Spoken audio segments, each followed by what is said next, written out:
Hi, everyone. Welcome back to hashtag Keep the Flame Alive. And I have with me the great Stephanie Ando Sensei Hi, everyone. From Tokyo. Yep. This is the start. I'm going to use Stephanie Ando Sensei to kick off a new series called Aiki Women or Women in Aikido. I haven't really figured that one yet, but probably Aiki Women sounds good.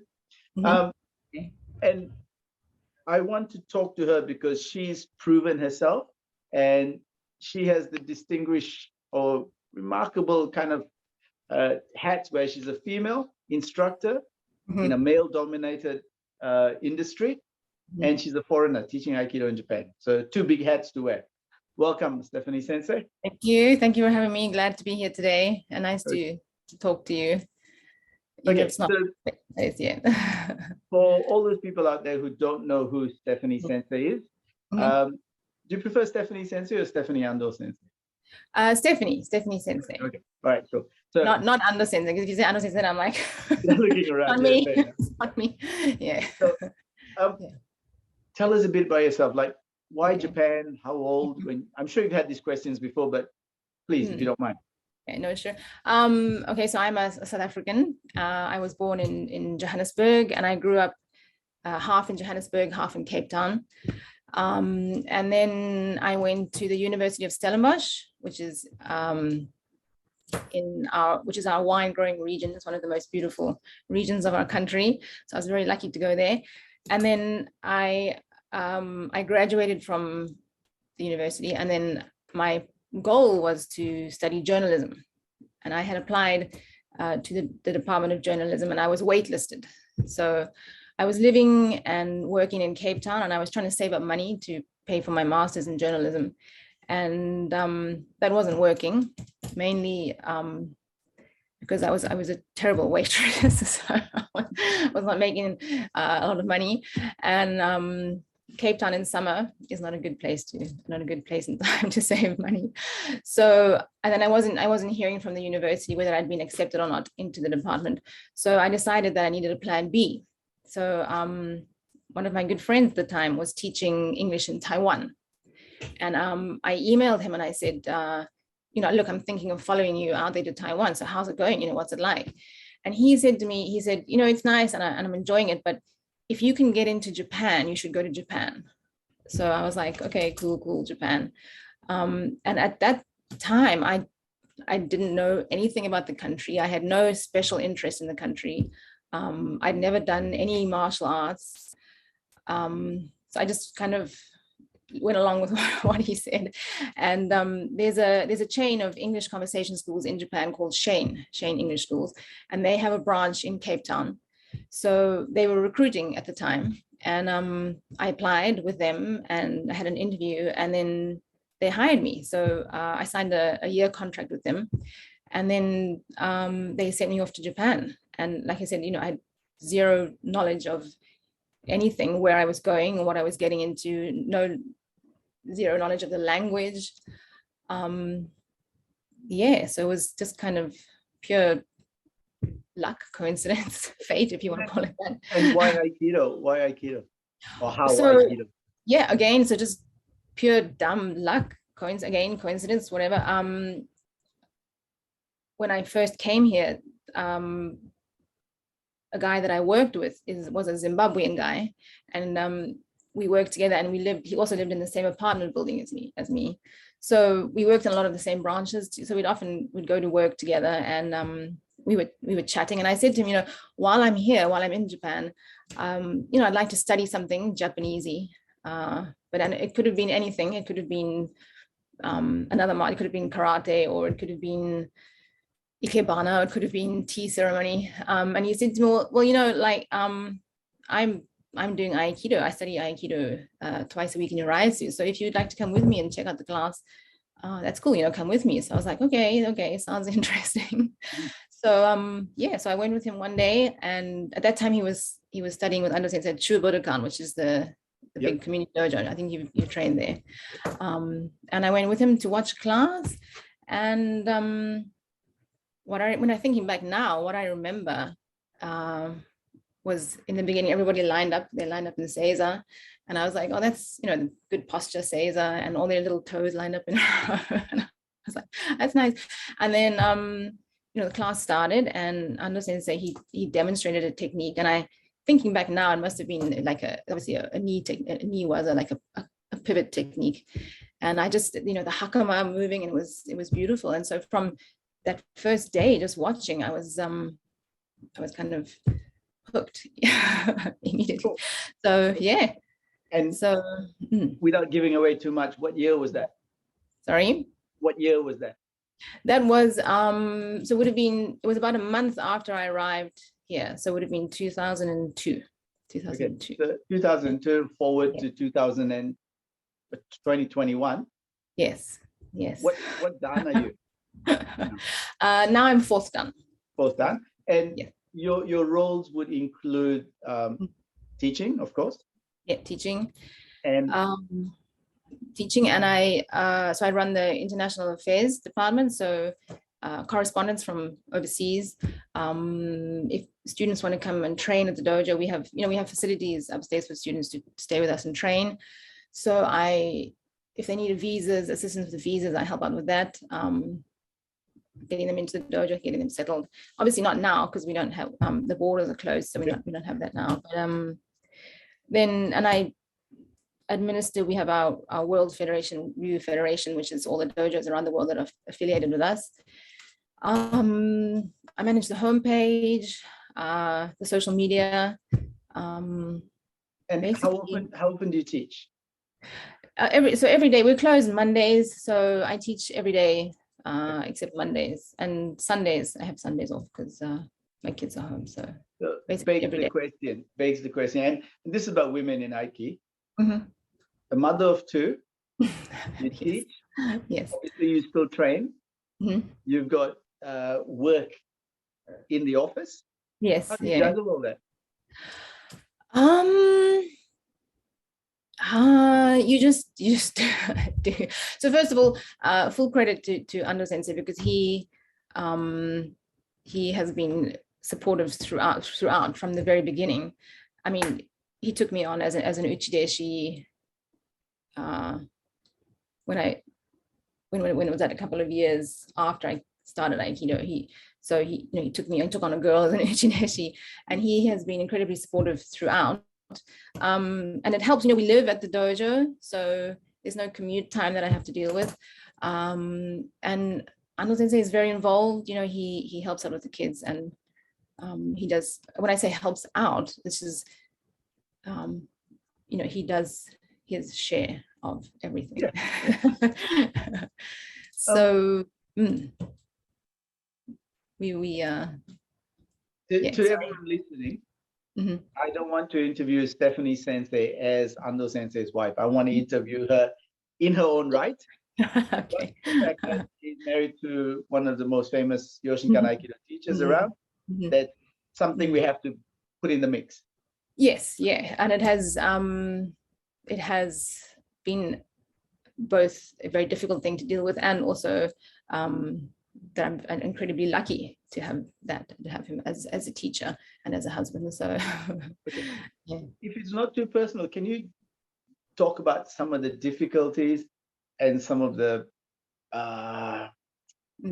some of the pros and cons of being married to the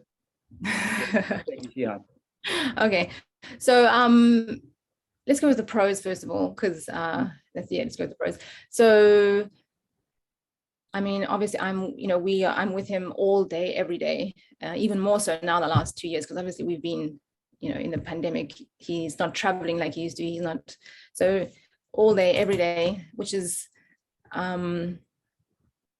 that's what being I'm like the ultimate uchideshi. And I would say that I learn more from him off the mats than I do on the mats. The way he lives his life, the way he approaches everything. I mean, we say Aiki soku seikatsu, and he really does. He lives it. And so just every day, the way he approaches every single day, I learn more from him than I think I do actually in the dojo. So that's the pros, is that I get to to just be with him all the time and just absorb so much from him. That's the pros. That's also the cons. Because so we live together, we work together, and at home, in the house, I mean, I would say we have an equal relationship, but in the dojo, he's the Shihan, he's the teacher, and he's not a nice corporate manager. There's no like, you're doing a good job, could you maybe do it a little bit more this way? Or there's none of that, there's none of that like gentle corporate speak. Yeah. I mean, he's a military manager, so it's like, do it and do it now and don't talk back. So it's taken me a long time to separate those two, to separate his two roles. And if he criticizes me in training or in whatever work that I'm doing, to not take that personally as his wife, but to yeah. So and the con, yeah. So that's an on-off switch type thing, right? So for him it seems to be an on-off thing, but for me it's, as I said, it's taken me years to get to the point where I can do that, and I still can't sometimes. So constant work in progress. Yeah. Do you feel pressure from being Ando Sensei's wife, like that you have to achieve, you have to be this good or do this? Yeah, again, yes, I did for a long time. I did feel in training or in whatever that I had to be perfect. I had to do the perfect technique, or my ukemi had to be perfect. And because of that pressure, then conversely, I'd make mistakes. So I would get too nervous and I would make mistakes. But I'd say over the pandemic, the last 2 years, I'm getting better at that and not caring about that kind of pressure, and just knowing that as long as I'm doing the best that I can do, that's all that I can do. I don't have to be perfect, as long as I'm striving to be the best that I can be. So, all right, I'm going to preface the next few questions with this statement. Yeah? I don't, in my dojo and in my personal teaching, I don't see male or female. And in interviews, I don't see male or female. I see topic specific. So I interview people topic specific. Now, unlike a former prime minister of our country who made himself the minister for women's affairs, right? Okay. I don't believe in asking a man about how women feel in martial art. So it's not gender specific, but it is. But I'm approaching it from a topic base, and I don't want to ask men what women feel like. I want to ask women. So everyone who's going to write back and everyone who's going to write back and slam me, please listen to that statement again. Thank you. Okay. Your experience is like, have you felt like you were treated like, she's a girl, we'll go easy on her, or? So what I'm gonna do now is I'm gonna separate out from when I started until when I had kids, and then until when I came back after having kids, because for me that is kind of a big divider there. When I first became uchideshi, and when I was first training, I never felt that at all, and I don't know if that's just a personality. I think that's my personality, that I'm kind of sometimes oblivious maybe to things like that, or whether whether it's this dojo that I've been very, very lucky that Ando Sensei took me on as an uchideshi, and he has been incredibly supportive throughout. So obviously that filters down throughout the whole dojo. And then I was surrounded from the very beginning by really, really good people, I think. Ando Sensei's uchideshi when I started at the time, and the students, my senpai at the time. And I never felt that. When I started teaching as a woman and as a foreigner, I never felt that.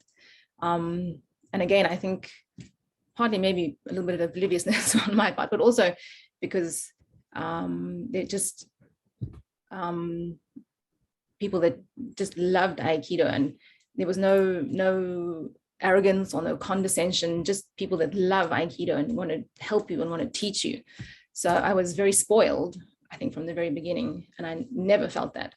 But then I stopped, took some time off to have the kids, and when I started to come back after that, since then it's been difficult.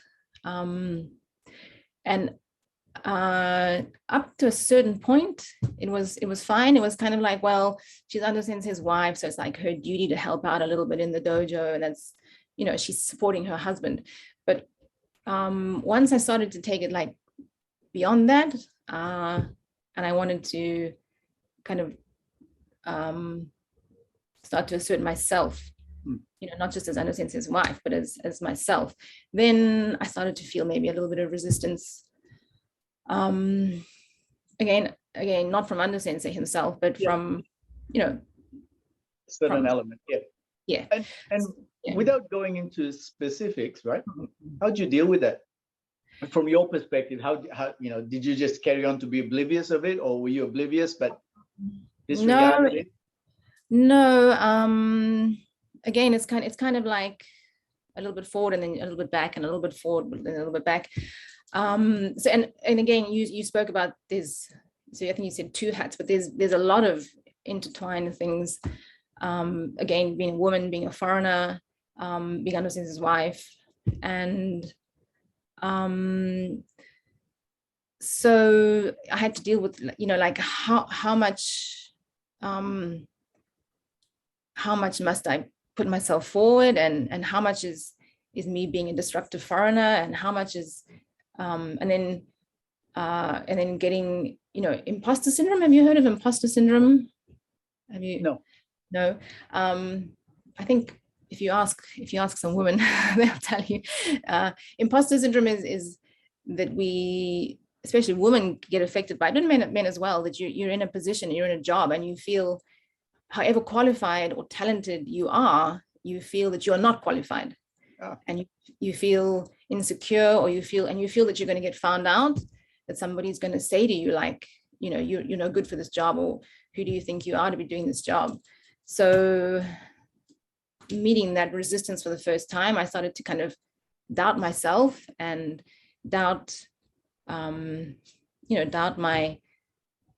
skills, and doubt my worthiness to be in this job or in this role. So I was fighting against that, and again, you got to just keep pushing forward, and remind yourself over and over again, you know, that you are qualified, that you know, I'm here for a reason and a purpose. And, you know, Ando Sensei wouldn't have me doing this job if he didn't believe that he needed me, or that I had a contribution to make. So you just got to for us, I've been guilty of that all along. We call it fake it till you make it. Okay, yeah. And I'm still faking it, so yeah. But you know, you see, but that's the thing. We all are. Everybody's faking it. And I'm gonna. I don't know who's gonna get in trouble for this, you or me, or okay. But there's also, have you heard the saying, God give me the confidence of a mediocre white man? Have you heard that one? No, I haven't. Oh. So I'm going to get in so much trouble, and you can edit this out if you want to, but I specifically specifically in Aikido, I think, because there's no competitions, and there's no, you know, there's no fights and there's no competitions. If you just stick it out, if you just keep doing it for however many years, then you just kind of move up the ranks and you get a title, and it's all like, so men just accept that that's how it goes, you know. But I think then women, I think we doubt ourselves more. So yeah. So I'm just trying to have the confidence, of a mediocre white man. I think you've surpassed that.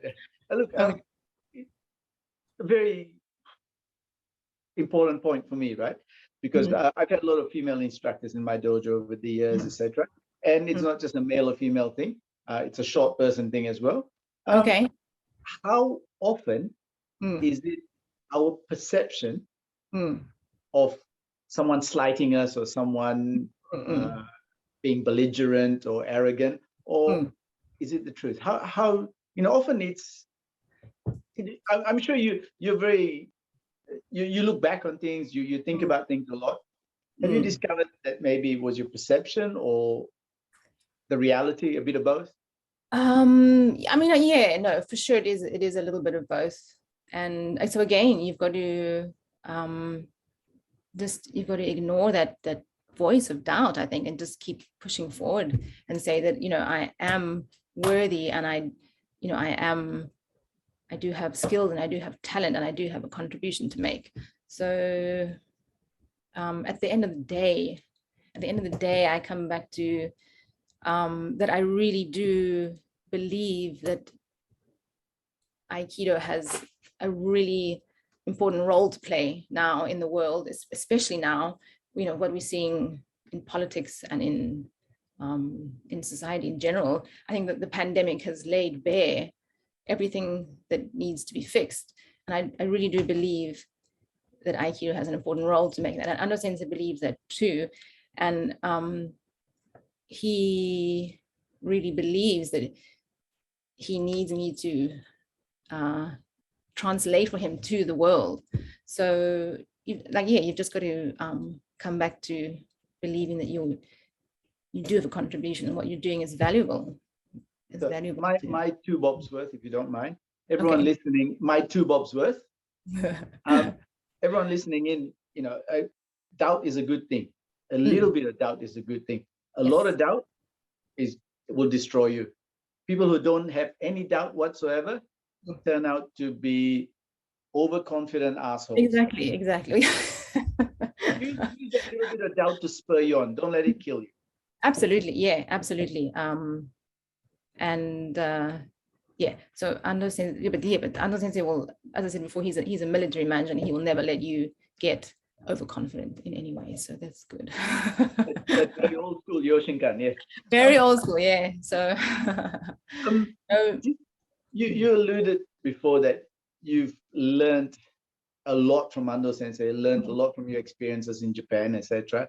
I guess the moving to Japan, being in Uchideshi, those were the formative years, if you want. Stands out in your mind, yeah. How has it helped Stephanie develop as a person? What are the lessons that have spurred you on to become a better person? I think probably I think coming to Japan, and I think what am I going to say, Western mindset is very much self. The self is the most important thing, the self above everything else. Whereas I think in Japan, and maybe I can only speak for Japan because this is where I've lived, but where the self is less important than the whole and the community. So I think that's been a big one for me in terms of so just a small example is like, so if you're in a bad mood, and you I don't know, you didn't sleep well, you got a bad mood, your mood is the most important thing, and you're in a bad, you want to express that. Whereas here, more like you've got to put on a cheerful face so that you don't bother other people with your bad mood, if that's making any sense. So I think for me, kind of seeing that kind of a mindset, maybe. I'm trying to think what else. Yeah. So just and again, that's too much of that is a bad thing, because then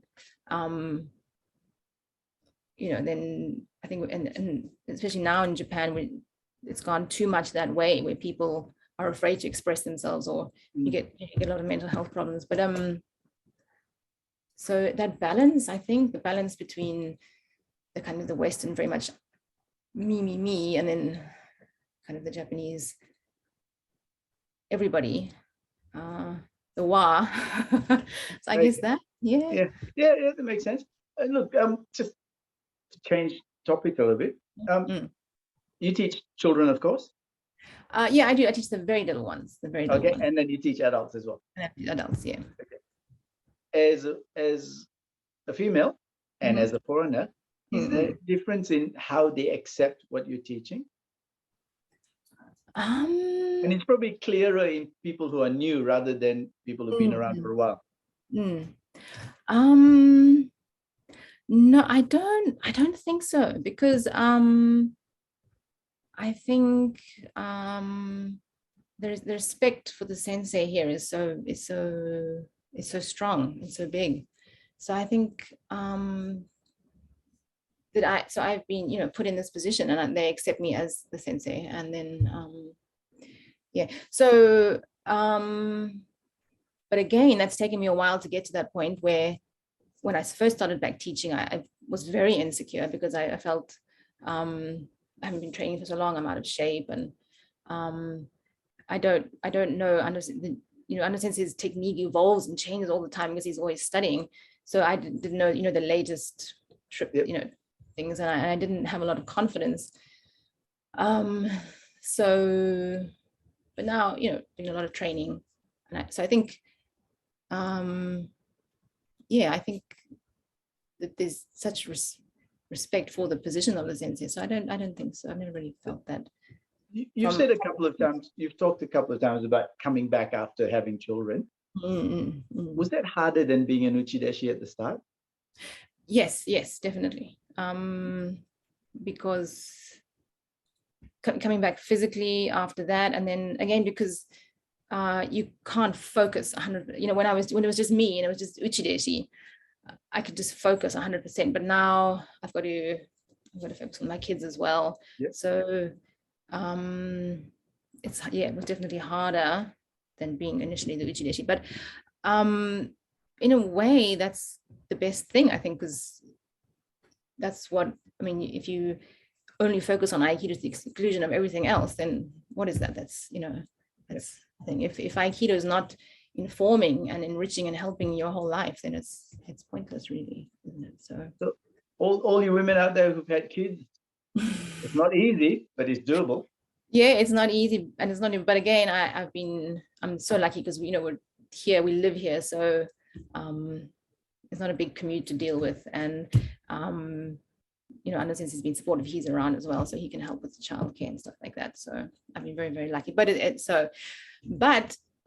to just come back to that, I mean, our dojo, I'd say, is 50% women. Oh. Okay, and Aikido is, because it's non-competitive nature, there are a lot of women, but at the higher levels there are not. So okay, that's why? Yeah. Why is that? Why are there no women Shihan? Why beyond 5th or 6th dan? Where are the women?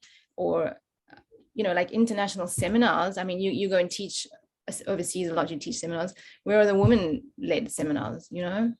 So I think we have to start looking at that. Why is that? Yep. And how can we overcome that? How do you think? So I think it's representation. So this is is it opportunity? I think so. Again, as I said, because it's having, if so for example, when we go to the All Japan demonstration in usually happens in autumn,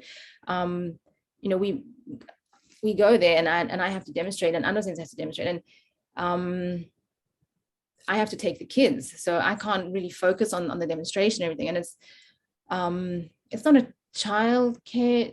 Generally speaking, I think women are kind of the default parents, kind of. So, if there's a conflict, then it's usually the mother that ends up taking care of the kids and things, and then she has to.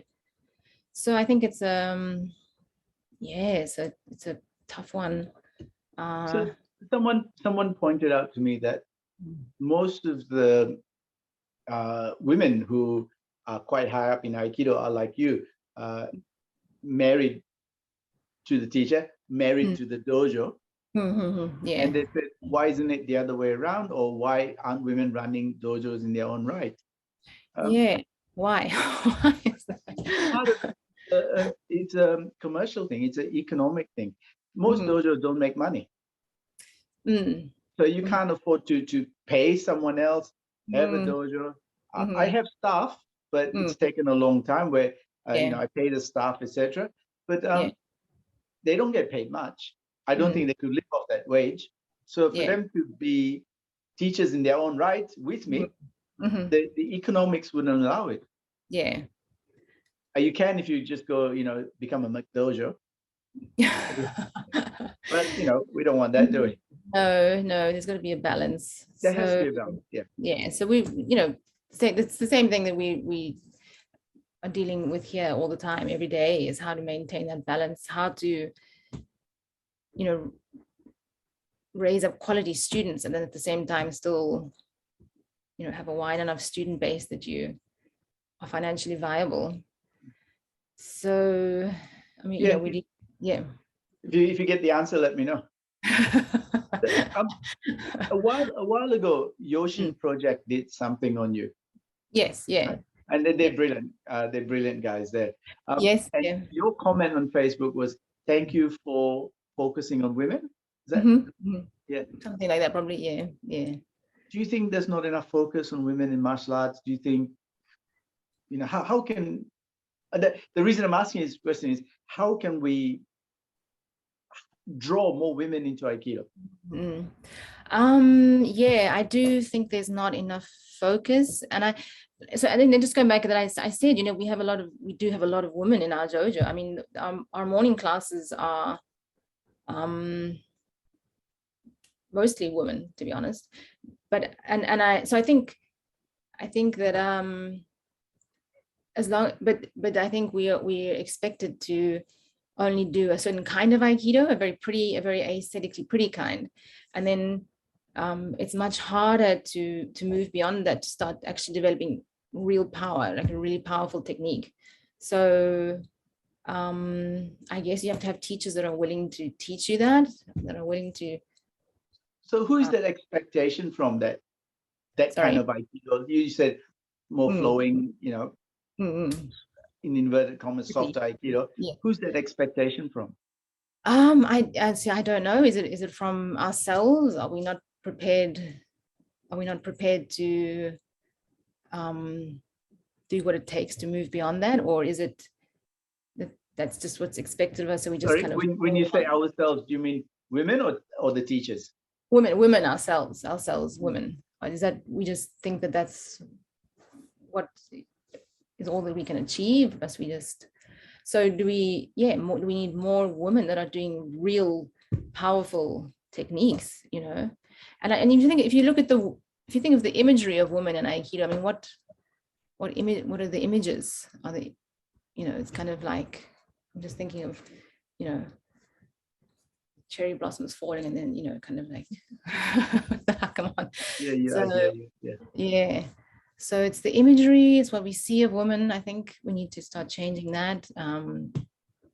Start moving beyond that. And and to be fair, I mean, specifically now in Japan, it's not, the most recent, there's a new prime minister now, and he's got a new cabinet, and there's one woman in the cabinet. So it's something that society as a whole is struggling with. It's not just Aikido, it's not just martial arts, it's not just Yoshinkan. In our dojo, we've got maybe about 20% women, and that is a lot for martial arts school. That percentage, for me, that's not good enough, nowhere near good enough. I'd like to have 50%.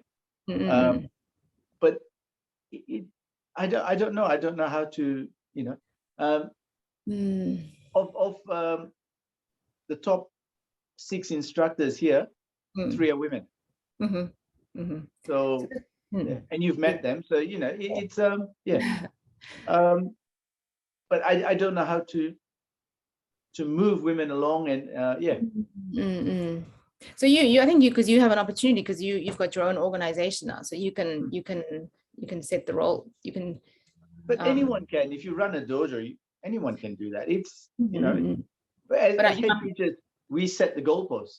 mhm, mhm. And But I'm also talking, so yeah, but I'm also talking now, say, about specifically the Yoshinkan, like how are we going to get women into they've got to be in the high rank grading committee, or, you know, sitting on the board of the Yoshinkan. How many women are on the board of the Yoshinkan? Am I going to get in trouble for this? I don't know, maybe. but I think that's up to the teachers on the committee, on the board, to say this male or female is worth it. Yes. Time for this male or female, and yeah. So I guess we just have to keep, you know, just keep pushing. Floating on, yeah. Yeah. Quick question. Mhm. What have you learned on the mats? Or what have you taken in on the mats that you've used outside? I think just off the top of my head is probably posture and awareness of what's going on around you. I think if we're talking from a self-defense, we're talking from a self-defense point of view. Anything. So okay, from a self-defense point of view, I think just posture and an awareness of what's going on around you. I don't know if you know, but recently there's been a lot of problems on the trains in Tokyo. There've been a lot of knife attack incidents. Yeah, I heard one. Yeah. Yeah. I heard of one, but yeah. Okay, well, there's been a lot. There's been about 4 or 5 in the last like month or two. So, I mean, just you know, just standing up straight and just being aware of what's going around you, so that you don't look. And it's a hard one, because I don't want to, you know, like blame. It then becomes a victim blaming. Like if you did martial arts, you wouldn't be attacked. I mean, you know, it's always the attacker that's the fault. But that's just one, and that's just one thing. Otherwise, what else? What else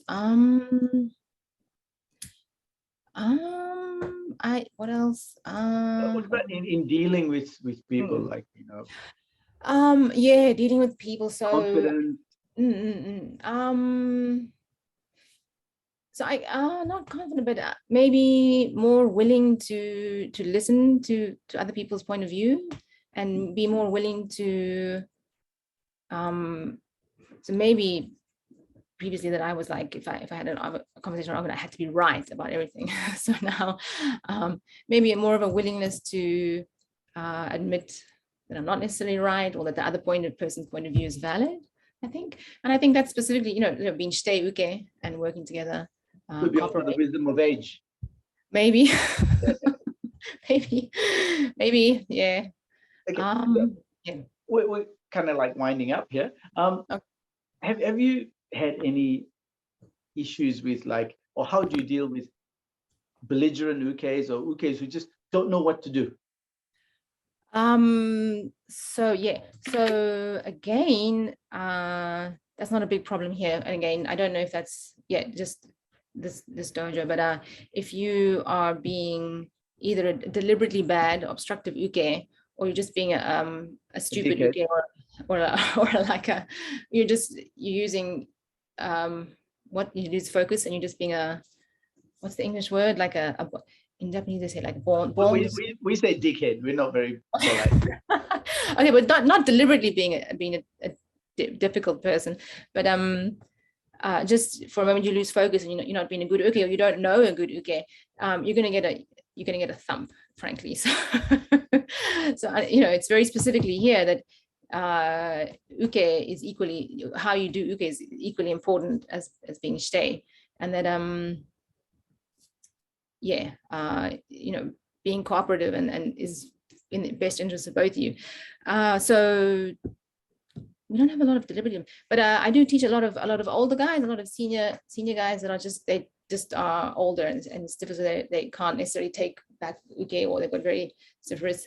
And no, actually I enjoy that. I enjoy the challenge, because then it's a good chance to really test your technique and see if it's working or not. So yeah, so all right, you know, yeah. Final 2 questions. Okay. What's your advice to women who are coming up in Aikido, and you know, and who are struggling, finding it hard? One, because maybe there's too many men on the mat, or it's a difficult art, the falling's difficult. What's your advice to them?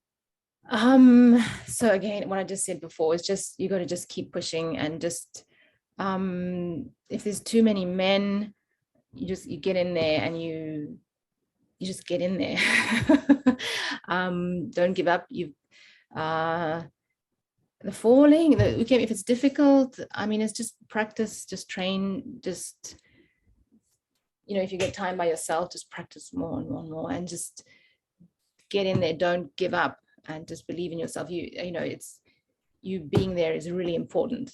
And you're going to just believe that and believe in you. No, that's true. True. And Yeah. final question. Okay. Any thoughts, anything you want to add about Aikido training, being a foreigner in Japan, being a mother? Final words. So I think, as you've mentioned now, that it's a difficult time now for everybody with Corona and with dojos, and it's it's a difficult time, and just we really need, this is what we need now, what the world needs now is people who care, and people who want to make the world a better place, the society a better place. So now it's hard, but we've got to just keep moving forward, and we've got to keep the faith, and keep training. Don't give up. I guess that's it all. Now more than ever, really, Ando Sensei really does believe that what we're doing, what people are doing, Aikido is so important right now for the world, and he wants us to believe in ourselves, and to believe in that, and not give up, is what he wants. And me too. So speaking for both of us, I think, from there.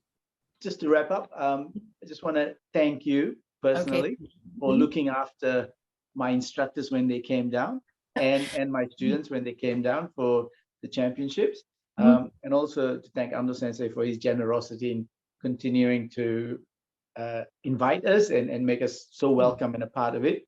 I was hoping to come, but then COVID hit. But well, yeah, so it's not, we haven't had it for the last 2 years. So yeah. And we don't, next year again is cancelled, but we hope we'll see you back. Thank you for coming. No, it was great. You guys really, everyone who went had a great time, and they spoke very highly of you and Ando Sensei. And yes, thank you very much.